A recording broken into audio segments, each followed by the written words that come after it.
What's up, everybody? It's your favorite, whatever this thing is, favorite nerd, and I know what it is, but I'll talk to you about it here in a second. And today we are looking at the Safeguard from 1000 Toys, based off the anime, Netflix / manga property Blame. And I think this is released by 1000 Toys, but it's designed by Sentinel. I'm not entirely sure on that. It's on loan to me from Chris Pinkerton from Crashbox Customs. You may also know him from a show called Enter the Realm, part of the Realm of Collectors that airs on Monday nights, part of the Cool Table Network. And now that that's out of the way, and we don't have any accessories to talk about, we can get right into the figure. Well, I guess that's not totally true, because you do have this display base, black plastic, clear translucent glass over top, which is nice. And you have this piece, which is, it's like, I think it's magnetized, but, or maybe it's just, no, these are just sticky maybe, and they kind of hold on. Because I don't know what I don't see any metal for it, you know, but who knows how magnets actually really work, right? And then we have this that can plug in. I'm not going to apply the force to do it, but it can also plug into here by taking this piece off and plugging that into here. And now you got a display stand. Now, this thing can operate this way, but also I've seen images of it standing straight up. Be careful of these spikes. I'm scared to death that I'm going to break one. For the purposes of review, I'm going to go over the articulation in the more vertical way. He does stand pretty tall. I will put him next to a Marvel Legend just so you can get an idea. And this is a 1/12 scaled figure. But with his head kind of bent over like that, standing vertically, there he is with a Marvel Legend. So pretty much the whole neck and head rise above, so to speak. Now, I'm going to readjust the camera so that we can take a better look. And I want to start with the face. It seems very faithful to the source material. It's extremely well sculpted and painted. That's not to say there's a whole lot of paint on there, but everything is done extremely well.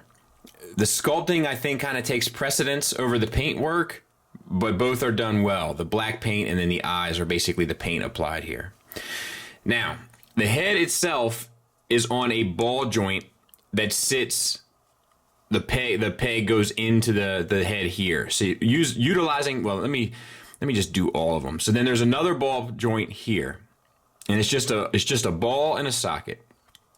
And then there's a third ball joint at the base of the neck. Once again, just ball and socket.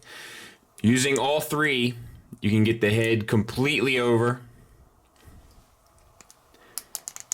Even with the spikes, you can get it that far up. Of course, you can have him look side to side. A little bit of the confused dog look, but you do have to sacrifice some of it. So articulation-wise, it's great. Now, we do have a more glossy plastic used for the black that's part of the actual skeleton structure. And then the joints are kind of a more flat black. Moving on, to the shoulders, we have disc hinges. No problems. You get the arms all the way up, over, and then they swivel here. So it's basically a universal, to be quite honest. But it works like a champ. Bicep swivel, no problems there. Elbow, single ball hinge. No problems there. Do you get another swivel there? Not really. Wrist, we have a ball hinge, and it does swivel at both sides, so you can get up, down, or in, out, and then the wrist swivels as well. You just kind of got to get a grip on that ball hinge to move it around. So no problems there. Same for the other side. Want to make sure there's nothing I'm missing there in the hands. The hands are well sculpted with like that skeletal look to them, which is faithful. And then we have a single ball and socket for the chest into the abdomen. And then another, this down here is, so it's a ball peg that goes up into a disc hinge. There's a slot in the disc that allows for a hinge. So that's nice. And then you get the swivel as well. And then a little bit of the ball joint gets you a little bit of the tilt, is how that works. But it works fairly well. You can get them bent over to there and straight, and then of course swiveled around. Then we have the pelvis piece, which is just a floating piece. And then we have 2 universal joints for the lower hips, which gets you way past the full Van Damme. And using the swivel way past the full Monty. So it's extremely posable. Now, I think these folks also did those synthetic humans, and they're extremely posable as well. I've messed with one at Chris's house. They're nicely done. I have, no connection to it, but they are nicely done. You have a thigh swivel here. You have a single ball hinge for the knee, which gets you 90 degrees, and actually a bit past that if you have it located properly. And down, and then a ball hinge for the ankle, which gets you all the way up on the ankle tilt, all the way down. And if you manipulate them, if you have the hinge sitting sideways and the foot facing forward, which is a little tricky to do, it's kind of like a play arts, you can get a rocker. I am having trouble doing it right now, but it should work. There you go. So there's the rocker. So it's fully articulated, and honestly, even for like as tall and lanky as it is, it's surprisingly well balanced. I've had him standing on his feet. Let me see if I can. Yeah, no problem. Oh, goodness gracious! If I didn't say no problem, it would have worked. Give me a minute. Let me fix it.